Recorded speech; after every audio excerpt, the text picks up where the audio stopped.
Horrible Harry Bugs the Three Bears. Chapter 1. Digging for Edward.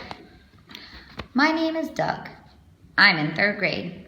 Harry and I have been best friends since kindergarten. I know he loves horrible things.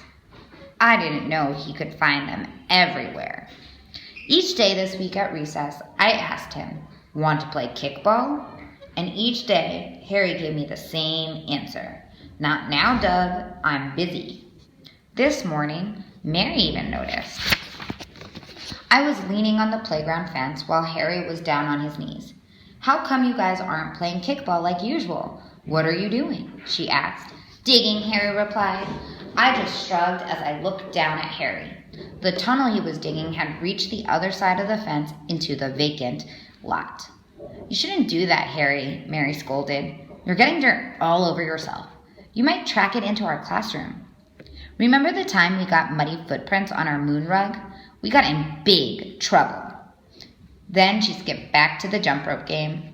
It was Ida's turn, and the girls were chanting, "Ida, Ida, riding through the glen. Ida, Ida, with her band of men, feared by the frogs, loved by the dogs. Ida, Ida, Ida, Ida, Ida, Ida." The girls were having more fun than I was. Suddenly, Sid appeared. He had a green fairy tale book tucked under his arm. "Hey, you guys want to hear something interesting? The numbers 3 and 7 are in a lot of fairy tales." "No kidding," Harry replied. "Want to see something interesting?" Sid. Harry held up an earwig by its pincers.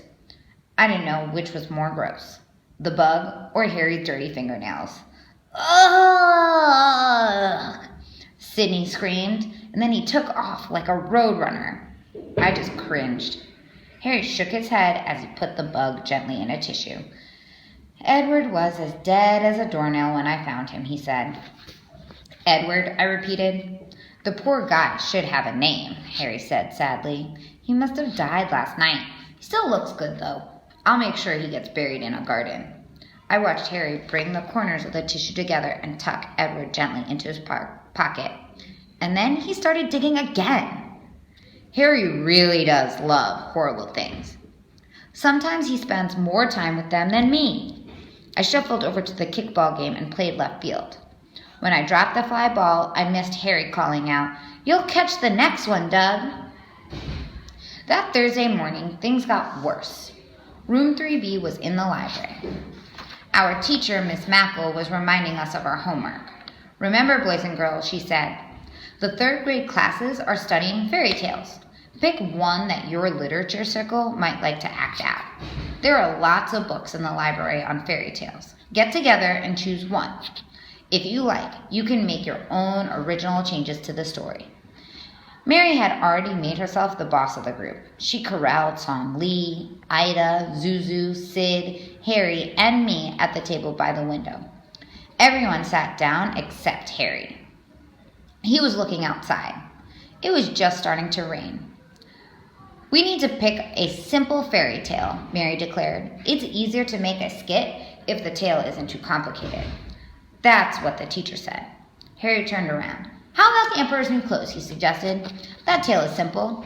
The guy is naked as a jay and walks in a parade. I could be the emperor and wear my long johns. All you'd have to do is clap for me as I walked by." Then Harry strutted around our library table like he was royalty. His nose was in the air. Mary and Ida groaned. "That is not happening, Harry Spooger," Mary said firmly. The rest of us giggled. "How about the musicians of Bremen?" Zuzu said.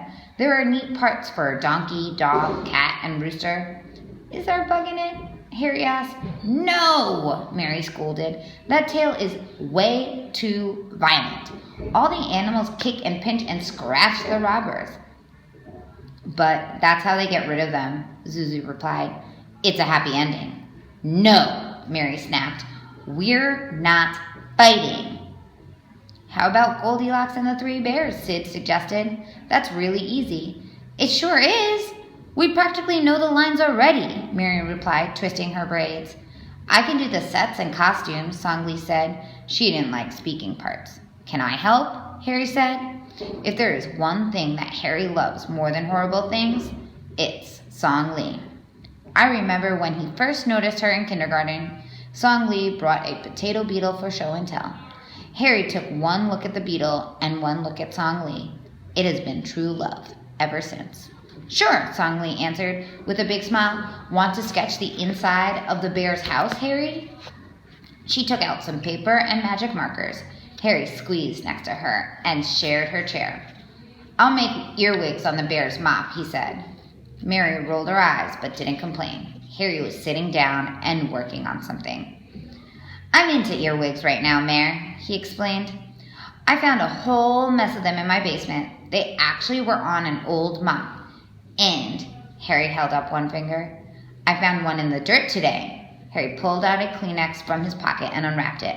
I don't think he lived too long. Edward, I thought. Mary and Ida started to scream, but immediately covered their mouths. Miss Mackle didn't hear their muffled sounds. She was playing something on the computer with a few kids at the other end of the library. It seemed like an animated fairy tale. Sid jumped out of his chair and got permission to go to the bathroom. Song Lee made prayer hands.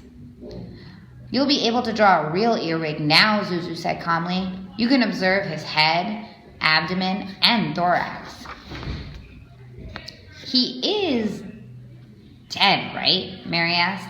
Dead as a doornail, Harry said. Then he started sketching Edward. I guess we could add one earwig, Mary said. Miss Mackle said we could make changes.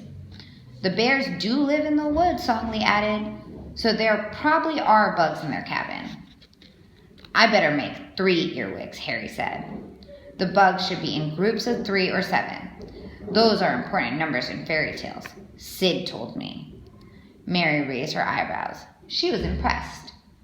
Okay, we have our fairy tale. We have our stage managers for scenery and costumes.